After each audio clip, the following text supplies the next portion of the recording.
Monsieur le Président de la République, Monsieur le Premier ministre, chers collègues membres du gouvernement, Mesdames et Messieurs les représentants de l'Assemblée nationale, Mesdames et Messieurs les représentants des collectivités locales, Mesdames et Messieurs les représentants de la société civile et du secteur privé, honorables participants à ce séminaire. L'opportunité m'est offerte aujourd'hui, grâce à ce séminaire sur l'action gouvernementale, de vous présenter les activités que met en œuvre le ministère de l'Emploi, de l'Insertion et de la Formation professionnelle que j'ai l'honneur de diriger.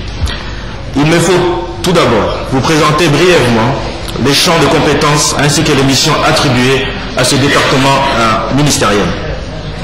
D'abord, comme son nom l'indique, il s'agit du ministère en charge de la question de l'emploi, de l'insertion et de la formation professionnelle. Question importante puisque ma collègue tout à l'heure a été interpellée à maintes reprises sur la question de la formation professionnelle. Cette question est bien entendu au centre des objectifs de développement du pays, en particulier dans sa stratégie de lutte contre la pauvreté.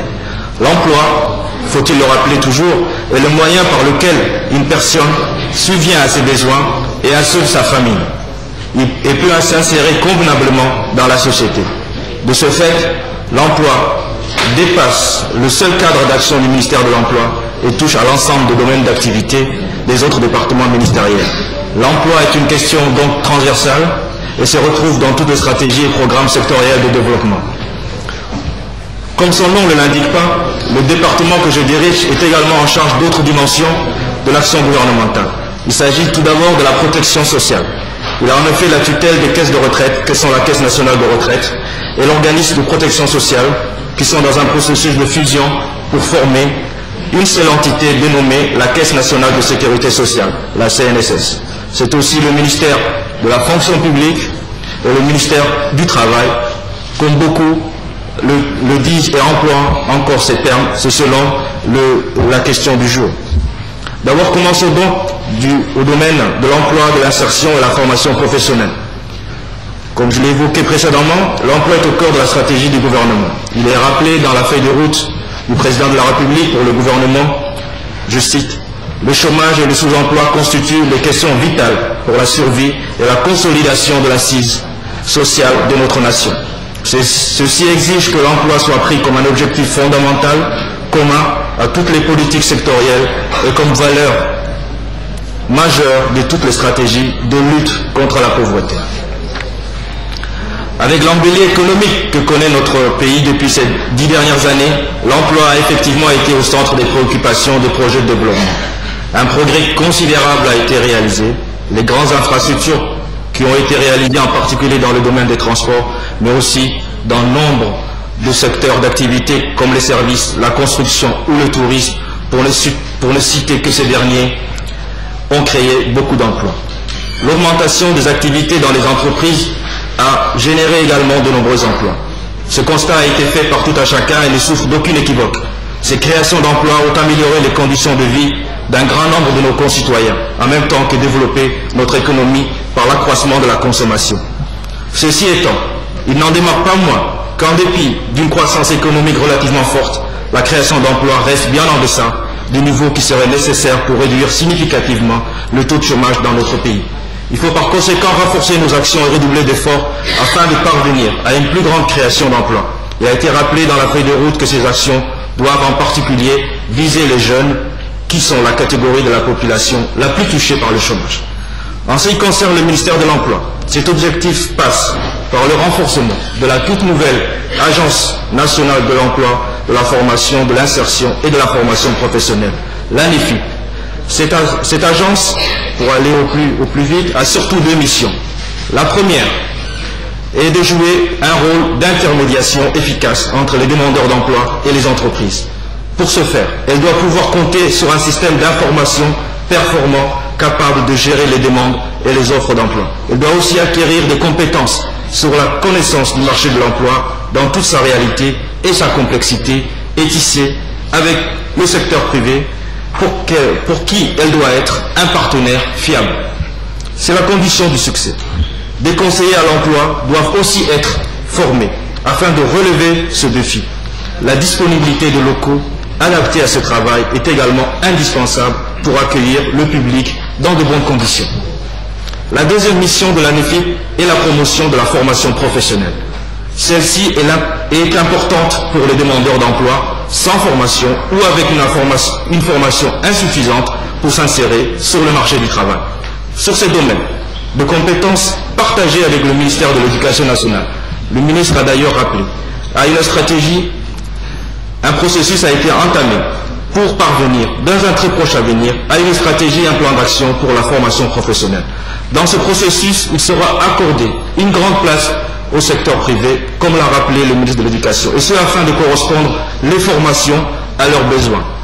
La formation professionnelle est ici prise comme l'une des dimensions nécessaires pour augmenter la compétitivité des entreprises et ce faisant de notre pays. Le système de formation professionnelle que nous recherchons ainsi doit être guidé par les réalités de notre pays et en outre être suffisamment flexible et pragmatique pour apporter des réponses rapides aux besoins tant du secteur public que privé. Je puis vous assurer de l'engagement du gouvernement et surtout du président de la République sur cette question de la formation professionnelle. Nous avons aussi l'appui de nos partenaires au développement qui se sont dit prêts à nous aider à développer la formation professionnelle. À nous maintenant de produire notre vision et nos priorités dans ces domaines. Ça sera, je pense, fait d'ici la fin de l'année 2009.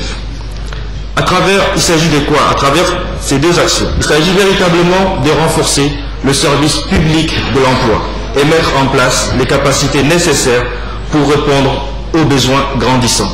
Monsieur le ministre de l'Éducation a présenté ces statistiques. Les jeunes diplômés arrivent en masse, comme il a été souligné au cours de ce séminaire.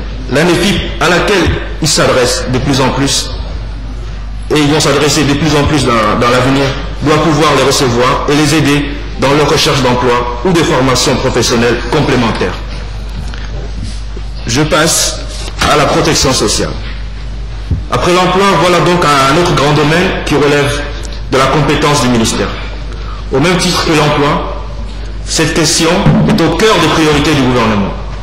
La protection sociale est en effet l'expression du système de solidarité collective que met en place une société humaine pour prendre en charge un certain nombre de risques comme la maladie, l'accident du travail ou la retraite, qui signifie un manque, une diminution des ressources. Dans notre pays, nous pouvons d'abord nous enorgueillir d'avoir un système de protection sociale institutionnellement organisé. Ce n'est pas le cas forcément de tous les pays en développement, en particulier dans notre région. Notre système de protection sociale prend en compte surtout la retraite. Cependant, les salariés du privé, comme vous le savez, bénéficient auprès de l'OPS d'un régime de soins et accidents de travail. Ceci étant dit, il faut rappeler que le système de protection sociale est né et s'est structuré d'abord à l'époque coloniale. Après l'indépendance, les conditions ayant beaucoup changé, il a fallu réformer notre système de protection sociale par étapes successives. En 1997, la Caisse de prestations sociales et le service médical interentreprises ont fusionné pour former l'actuel OPS. La loi portant création de cette même OPS est aussi revenue sur le nombre de prestations octroyées aux affiliés. Autre temps fort, en 2002, une réforme importante des paramètres de calcul de prestations sociales a été réalisée. Elle a concerné, entre autres, le taux d'annuité, le salaire de référence, le plafonnement des pensions, l'introduction de l'impôt sur la solidarité sur les pensions. Enfin, vous le savez, la dernière mesure qui est intervenue, c'est à la fin de l'année 2008, a concerné l'âge du départ à la retraite qui a été porté de 55 ans à 60 ans. Monsieur le Président, chers citoyens, chers participants, toutes ces actions démontrent l'engagement constant de l'État de préserver le système de protection sociale. Ce système, qui a connu de grandes difficultés pendant un certain temps, est aujourd'hui viable. Les retraites sont payées à temps. Il n'y a plus de retraités qui font le siège des guichets des caisses de retraite et y passent la nuit. Les centres de soins que gère l'OPS fonctionnent et accueillent les affiliés dans des conditions satisfaisantes. Ceci est une satisfaction majeure pour nous. Si l'État a toujours clairement montré sa volonté de préserver le système de protection